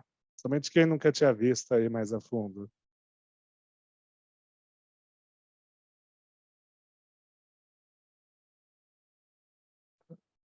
E, para falar, então DVA é uma coisa assim, o que eu vejo hoje é que o mercado não está nem aí para DVA, tá? E a fazer não é difícil, tá? Fazer dentro da empresa, não no exercício, é difícil a primeira vez, depois é meio automático, tá? Você consegue fazer uns deparas da DRE e tal, sai meio automático. Agora eu vou falar de outro tema, dado que o tempo é curto, um tema mais... Então, o Moacir, pelo jeito, conhece de SG, né? Então, o Moacir perguntou, se implementar S1 e S2, que são duas regras de SG, alguns aspectos da DVA se alteram? Não tenho a menor ideia, Moacir. Eu acho que não, minha opinião.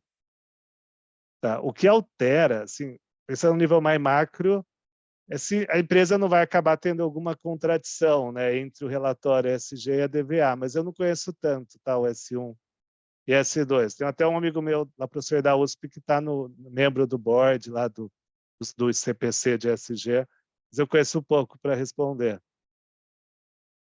Você estuda e mostra alguma coisa de SG? Você gosta desse assunto?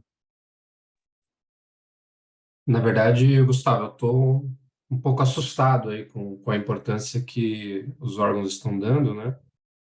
E, na minha opinião, eu acho que, principalmente quem é da auditoria, né? A gente vai ter que adaptar aí bastante processos que a gente vem executando até hoje para essas validações, né?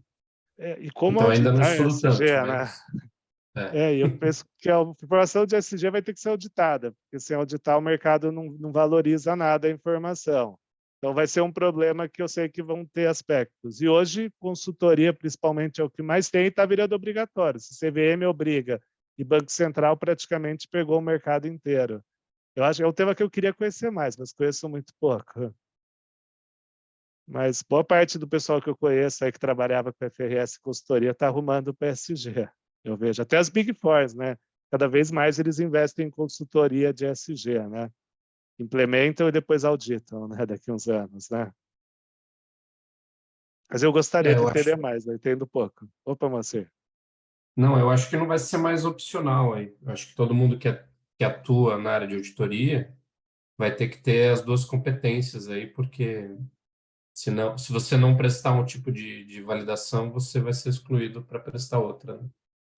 E o que eu acho assim, pode falar, só a empresa regulada tem, por enquanto, mas eu acho que daqui a uns anos, se você quer vender produto para a Petrobras, vender produto com órgão público, talvez vai virar exigência, igual é a contabilidade, né? Muita empresa faz contabilidade por causa de um fornecedor, de um credor que obriga, né? Então, eu acho que no final todo mundo vai acabar fazendo, porque um banco vai necessitar, uma licitação pública vai precisar, um grande fornecedor vai pedir. Então, acho que uma hora, mesmo não sendo obrigatório, todo mundo vai fazer. Então, vejo que o auditor vai entender. Talvez auditar é mais difícil que fazer esses relatórios. Eu tenho uma suspeita também. Então, acho que vai ser obrigatório para todo mundo, em algum momento. Tá? E aí, vindo para o último tema, informação por segmento, até eu estava discutindo aí com o leitor de capital aberto, parece uma coisa assim simples, mas dá muita discussão. Quando eu chegar nos slides, eu explico o que eu vejo de mais importante na prática, tá? Que não é número, tá? É definição de segmento, acho que é o mais importante. Então, eu vou falar na agenda. Então, hoje a gente vai até conseguir cobrir o atraso e terminar na hora, que parece acho que hoje não vai ter nenhum minuto de atraso. Falar os princípios fundamentais, qual a base de mensuração, alguns outros assuntos e um pequeno resumo. Tá? Então, o que é? Hoje em dia as empresas são tão complexas que se você tentar analisar como se fosse uma coisa só, uma empresa, você pode ter problemas, porque os negócios de uma empresa têm riscos, necessidades de caixa, de capital de giro, tudo diferente. Então, hoje eu tenho que entender um pouco mais no detalhe o balanço e a DRE do que uma visão macro. Tá?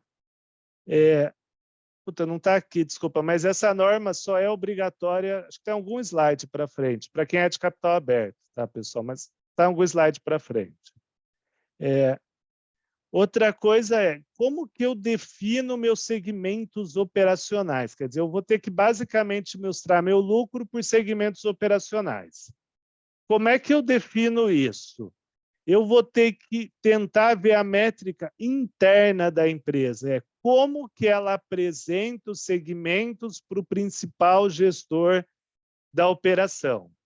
Quando eu falo principal gestor, não é uma pessoa, tá? Pode ser um cargo, os diretores, é o comitê, é o conselho de administração, é um diretor específico, não precisa ser uma pessoa, tá? É muito mais uma função. Então, em teoria, eu tenho que usar essa métrica, como que é explicado, tá? Como que é apresentado isso internamente, é para mostrar um olhar de dentro para fora da empresa. Esse é o ponto mais importante da norma. Por quê? Porque eu tenho uma empresa, sei lá, de biscoito, a M. Dias. Eles não querem divulgar exatamente como eles pensam, porque isso é uma informação estratégica. Tá? Então, muitas vezes, eles têm que acabar tendo ressalva da auditoria, mas eles não divulgam. O que eles fazem? Eles fazem uma visão mais macro, sei lá, eles põem por região geográfica, Brasil versus operações no exterior. Então, tem muita resistência a mostrar a visão verdadeira da empresa. Tá? Por quê? Os competidores não saberem. Tá? Então, isso a gente estava discutindo com uma empresa agora, que o auditor fica um pouco vendido, porque se o auditor não concorda, é um pouco ruim ele ressalvar, porque não envolve nem valor. Então, isso dá muita discussão. Tá? A empresa vem com 1000 argumentos. Ela fala, eu mostro de diversos jeitos a informação, eu faço por matriz, tá? Eu faço diversos critérios. Então, tomar cuidado quando lê isso, que nem sempre representa realmente como a empresa pensa. Essa é uma discussão grande, tá? Ninguém gosta de mostrar o jeito que a informação é analisada internamente. Tá? Então, você precisa explicar como é que foi definido esses setores. Você precisa falar qual a receita de cada setor. É vendendo produto? Qual produto? É prestando serviço? Qual serviço? Você tem, depois a gente vai falar base de mensuração, tá, pessoal? Mas, por enquanto, o que você é obrigado a divulgar? O lucro ou prejuízo obrigatório. Para todos os segmentos, você é obrigado a divulgar o resultado. Depois eu falo a base de mensuração. O ativo e o passivo do segmento, você só é obrigado se for reportado para o principal gestor. Quer dizer, se dentro dos relatórios internos essa informação sobre ativo e passivo, já respondo, Juliana, for importante, você divulga. Se essa informação sobre ativo e passivo não for informada para o principal gestor da informação, você não precisa pôr na nota. Tá? E só para finalizar, eu já vejo essa pergunta, Juliana. Então, lucro ou prejuízo é obrigatório para todos os segmentos. Ativo e passivo só se for reportado para o principal gestor. E o que acontece? Eventualmente, não estão todos os ativos ou todos os lucros dentro dos segmentos reportáveis. Por exemplo, a sede administrativa não entra em nenhum segmento. Então, você cria uma coluna extra, conciliando, falando, ó, outros segmentos, você põe um outros. Quer dizer, você pode ter um outros que não está dentro de nenhum segmento. Tá? Isso é diferente do impairment.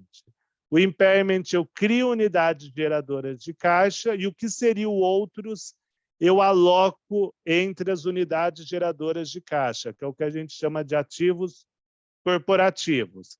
Segmento operacional, não. Você cria uma coluna à parte com o que não está dentro de nenhum segmento. Juliana, acho que eu perdi o momento que você mandou a pergunta. A Jana perguntou, isso em qualquer lugar do mundo ou no Brasil? Você está falando do ESG ou dessa parte de segmento operacional?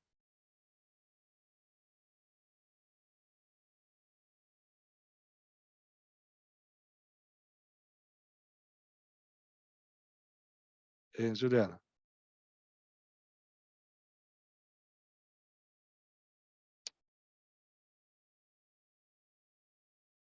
É no mundo inteiro, Juliana, isso. Essa norma é aplicada no mundo inteiro. Eu acho que até os Estados Unidos tem uma igual, tá? Se não me engano, até no US-GAAP tem uma norma igual, porque essa é FRS 8, eu acho que é igual no US-GAAP. Então, é no mundo inteiro. Essa regra não é brasileira.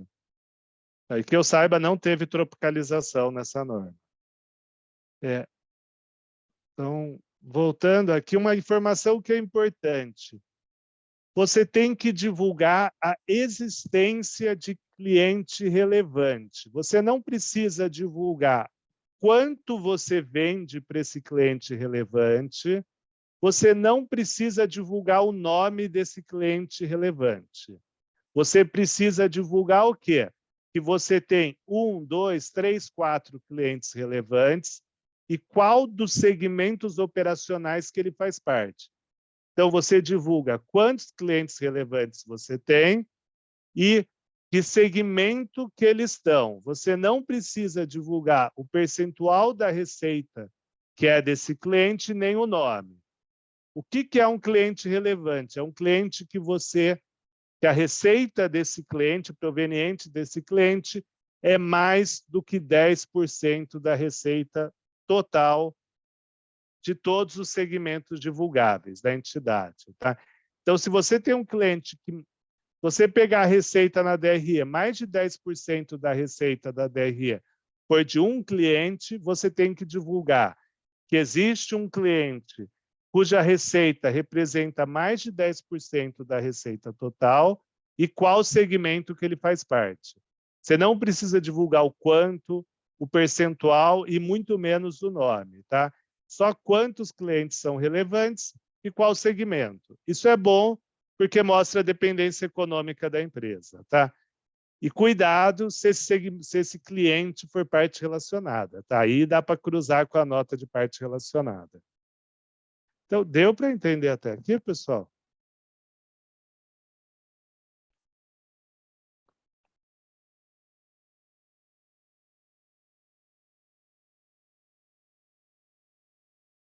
Então, vamos ver se deu para entender os conceitos. Eu queria que vocês fizessem esse teste.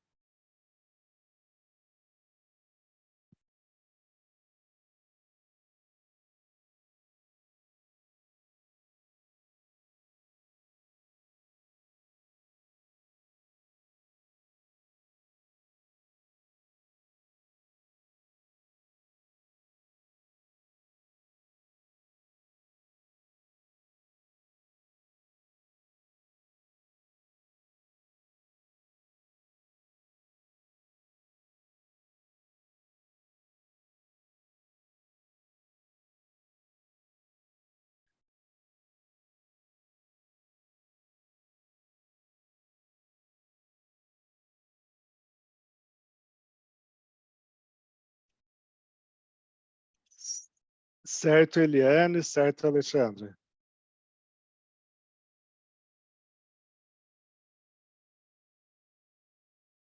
Certo, Vanessa, Ciro, não. Certo, Eloy, certo, Michel.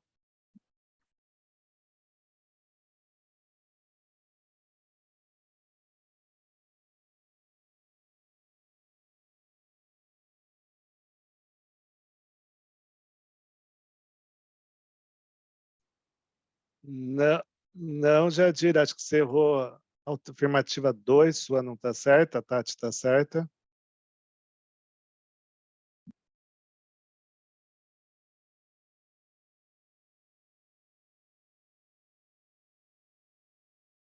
Gilney está certa, Gabriele, desculpa, está certo, Moacir também.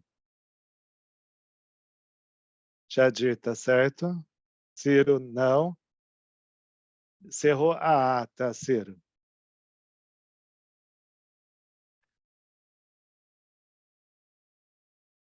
Tá, eu até vou explicar, Ciro. Eu acho que tem um ponto, tá, para quem errou a primeira, tá?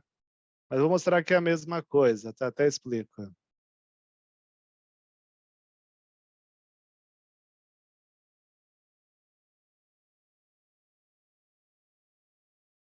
Tem... Seu, de Emerson acertou.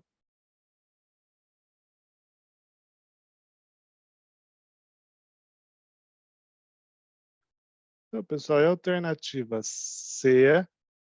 Tem uma dúvida na A, tá? Por quê? Um cliente relevante é definido como aquele que gera receitas iguais ou superiores a 10% da receita combinada de todos os segmentos. Tá? E acho que é onde talvez você tenha errado. Aqui eu falo receita total. Tá?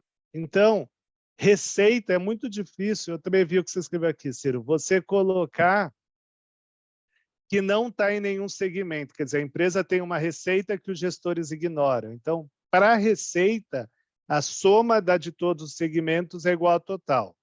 Para ativo e para passivo, isso não é uma verdade, mas para a receita é. E é 10% da receita total, não por segmento. Tá? Então, eventualmente, você pode ter um segmento que só tem um cliente que você não divulga, porque a receita desse segmento não é 10% da total. Então, seria sempre 10% da total. Mesmo que seja um cliente 100% de um segmento, não divulga.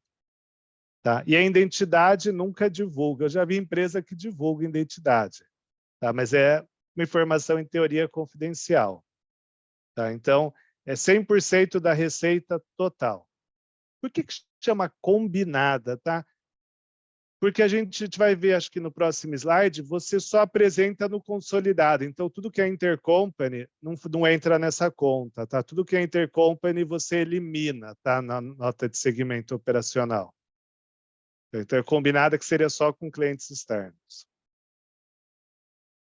Tá?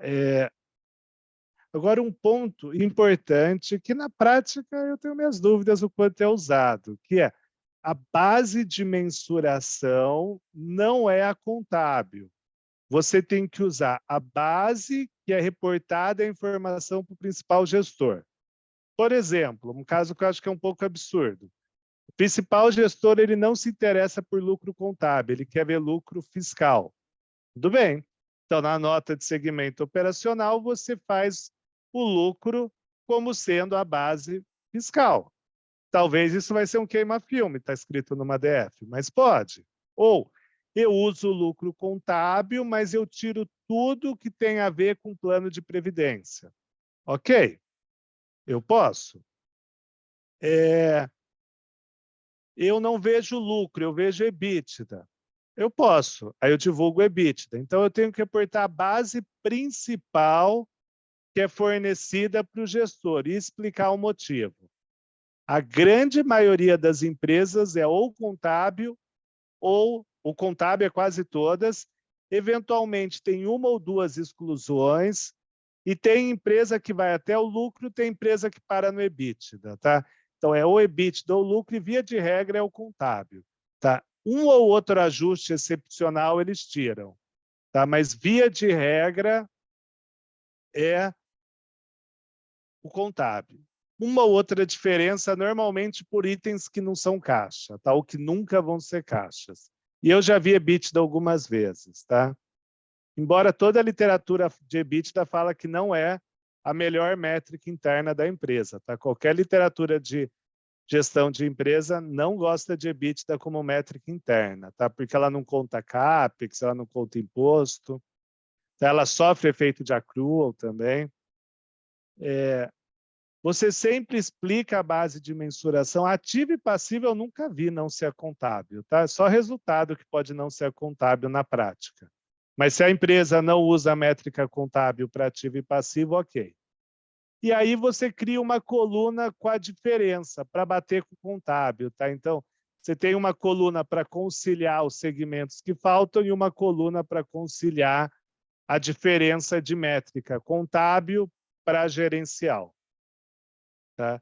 Eu não sei se vai estar no slide aqui ou se eu esqueci, mas é só para visão, é só no consolidado. Se você apresenta só individual, a nota de segmento operacional é no individual.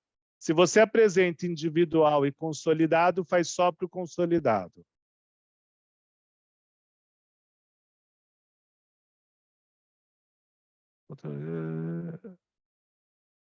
Sim, é só a que é divulgada, só com parte externa.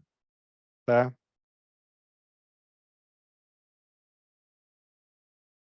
Tá, o Alexandre perguntou se é a receita total ou se tira com parte relacionada. Tira com parte relacionada. Só que assim, você tira da nota de segmento operacional, mas na nota de parte relacionada vai ter essa informação também, tá?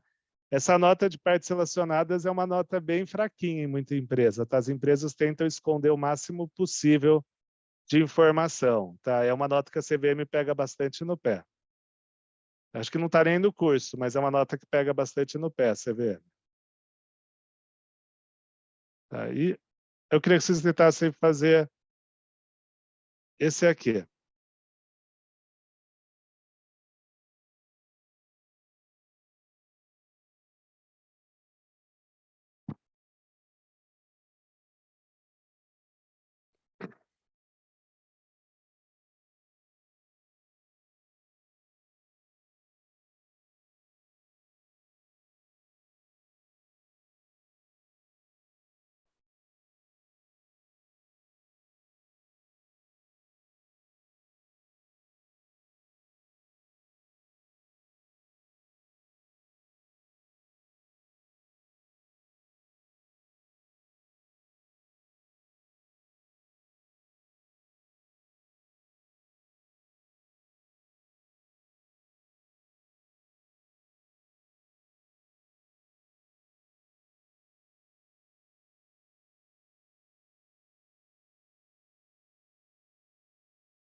Não, Alexandre. Esse que você errou é o que eu acabei de comentar. E de que, quando que faz?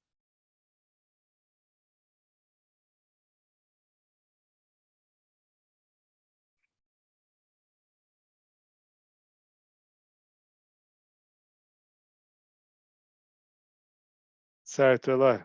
Acertando todas hoje aí, Eloy?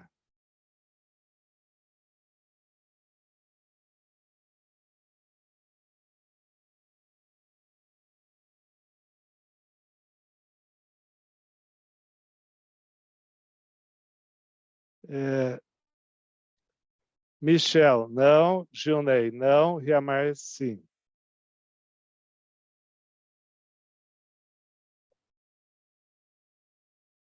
Hum, Jamerson, sim. Lívio, sim. Tati, das suas perguntas não e sim, tá? Você fez duas perguntas para mim. A primeira é não, a segunda é sim. Não, desculpa, sim e sim, desculpa, Tati.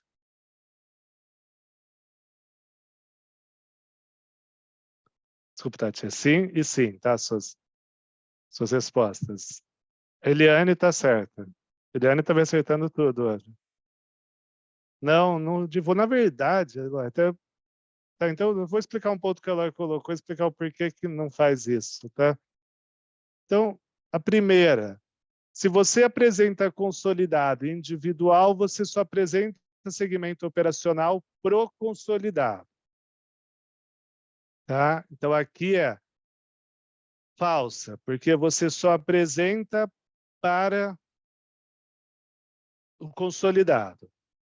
E a base de mensuração é sempre a gerencial. Então, é falso e falso. Tá? Então, é só para o consolidado e gerencial. Esse ponto do consolidado, pessoal, é que tem um problema. Isso é um pouco CPC. Tá? Pelas normas internacionais, ao pé da letra, como ela é escrita, como ela é aplicada nos Estados Unidos, ou mesmo como é o US GAAP, uma empresa nunca uma empresa inglesa ou americana vai apresentar DF individual e consolidada ao mesmo tempo. Tanto nos Estados Unidos, quanto na Inglaterra, quanto na Austrália, quanto em outros países, é binário. Se você não controla nenhuma empresa, você só apresenta individual. Se você controla uma empresa que seja, você abandona o individual e só faz consolidado.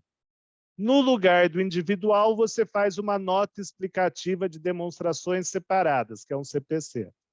Então, para o mundo IFRS, nem existe individual. Então, você só faz segmento operacional para o consolidado.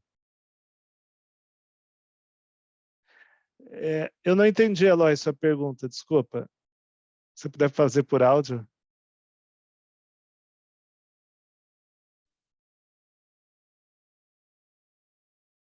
Hein, Eloy?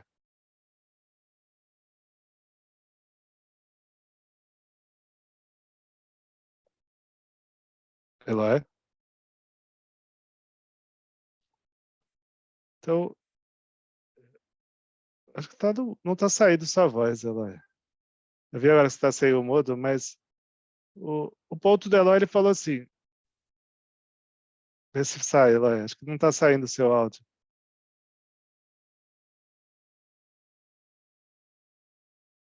Eu acho que talvez alguém mutou todo mundo. Não sei. Deixa eu ver aqui, Eloy, se é aqui ou é.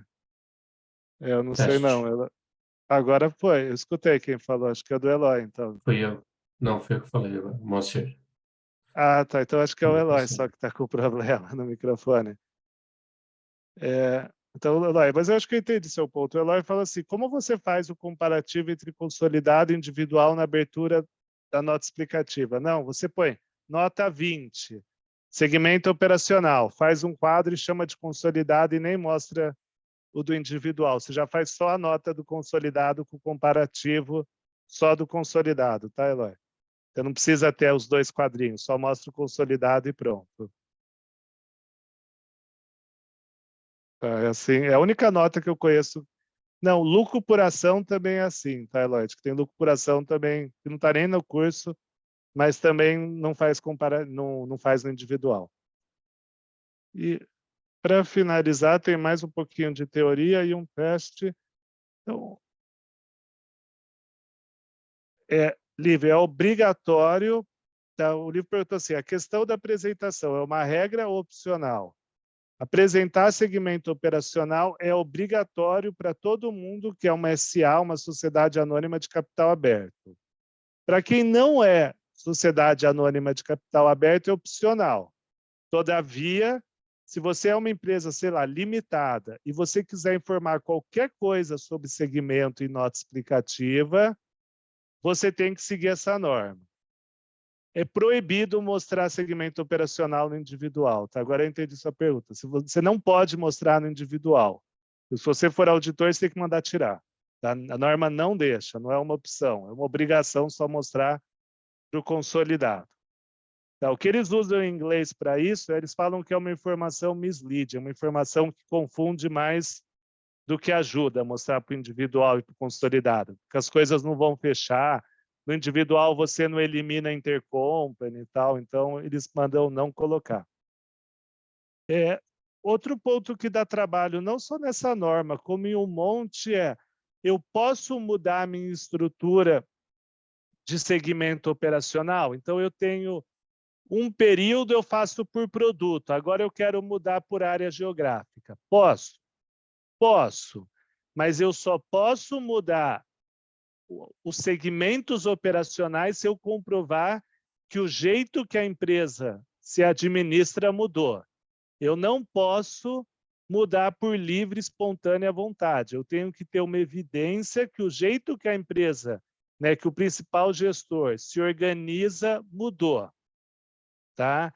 Então, eu não posso simplesmente, eu, contador, falar, eu acho que a empresa agora é melhor desse jeito. Não pode. Ela tem que mostrar alguma evidência. Ela tem que mostrar uma apresentação feita para o conselho. Ela tem que ter uma evidência que o jeito da empresa pensar mudou. Não pode ser algo meramente informal, tá? Só o contador quer mudar. Ele tem que mostrar uma evidência que mudou. Senão é correção de erro e não de modo de divulgar, tá? Então, sempre tem que ter uma comprovação para mudar. Se mudou, você mostra o comparativo, tá? Então, se você alterou em 2023 os seus segmentos operacionais, quando você fizer a DF de 23, você tem que apresentar 2022 na nova estrutura, tá? Então, sempre que mudar os segmentos, você faz o comparativo, tá? Desde que seja possível, tá? Desde que seja praticável aí na terminologia contábil. Então, mudou hoje, balanço comparativo, né? Aquela segunda coluna tem que alterar. E você tem que escrever o porquê, tá?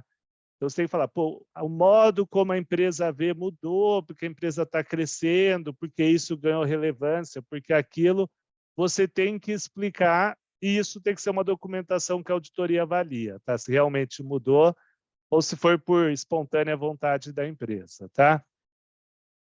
Um ponto até mais importante que em segmento operacional. No impairment, unidade geradora de caixa é a mesma coisa. A empresa não pode mudar.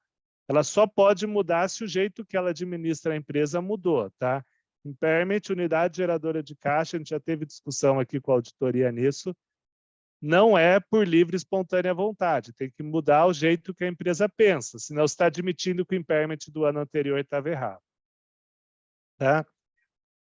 E só para finalizar, eu queria que vocês fizessem esse último teste, aí termina a aula de hoje, até um pouquinho um pouquinho para frente. Antes do horário, desculpa.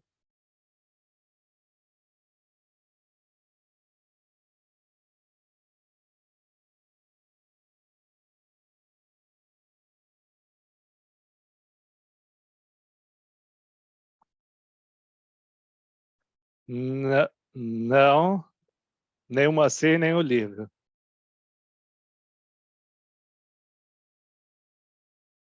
Certo, Alexandre? Certo, Diogo? Não, Michel. Certo, Adriana?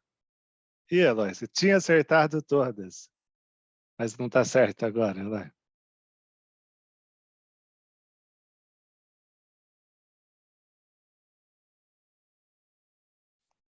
Então, o Eloy agora acertou, o Alberto não, o Ciro acertou, o Jadir errou. O Jamerson errou. A mais difícil, você tem certeza, Eloy? Desculpa, o Carlos não. Moacir acertou. Eliane acertou. Então, Eliane acertou todas hoje durante a aula. 1 ponto, Eloy. Alberto, não.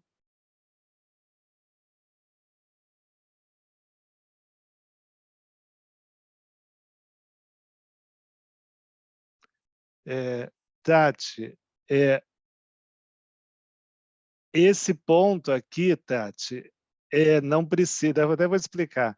Então, a alternativa é C. Por quê? Se você alterar a estrutura de modo que os segmentos alterem, você altera tanto no período atual quanto no comparativo. Você não precisa reabrir balanço anterior, você só muda na própria DF do ano e escreve que está reapresentada a coluna comparativa. Sobre o que precisa divulgar, a gente tem aqueles 3 itens. Lucro, ativo e passivo. Lucro, sempre. Você sempre tem que divulgar o lucro. Ativo e passivo, você só divulga se essa informação for reportada para o gestor. Se não for reportada, não divulga ativo e passivo. Então, lucro é sempre, ativo e passivo ser reportado para o principal gestor. Tá? Eu acho que foi o erro de mais alguns aí também. Então, pessoal, vocês ficaram com alguma dúvida dos 3 temas de hoje? Hoje acabou sendo mais rápido, que são temas mais pontuais, tá? Mas alguma dúvida, pessoal? Gustavo, nessa 1 aqui, a informação comparativa deve ser reapresentada. O que você acabou de falar é que precisa, né, ser representada não reapresentada, mas você vai mostrar desse ano e do ano passado, mas aí tem escrito ser possível. Ser possível, porque eventualmente você tem que apresentar, mas eventualmente o ser possível é se praticável, tá? Porque eventualmente você não tem a informação desse jeito, né? O seu sistema não faz. Aí você pode deixar, mas aí você tem que colocar o porquê você não conseguiu, tá? Até voltando, tá aqui, ó.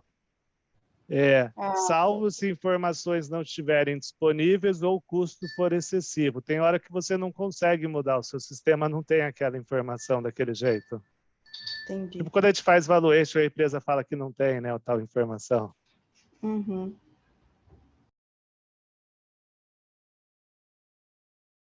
Sim, eu acho, Ciro, que está escrito formalmente, tá, na norma. Salvo engano, faz tempo que eu não olho a norma fazer isso, mas tem um item lá que fala, tá, Ciro? Até depois eu te passo qual item da norma que fala isso, tá? Mas está na norma, sim. O 2, o livro perguntou, mas o 2 não é reportável. Deixa eu ver se eu entendi, livro. O ativo e passivo você só reporta se isso for reportado para o gestor. Quer dizer, o gestor usa essa informação. Se ele não usar essa informação, você não reporta. Se você manda essa informação para o conselho, para o gestor, aí você reporta, tá, Lívia? Não sei se deu para entender.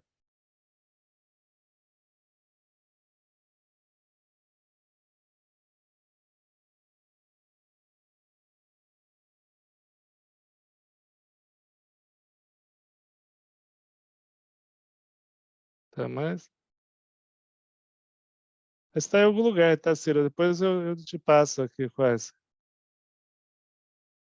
É o item 4, Ciro, da norma, tá? Tá aqui, ó. Se um relatório financeiro contém tanto consolidado quanto individual, a informação é exigida somente para o consolidado, tá, Ciro? Ciro, é o item 4.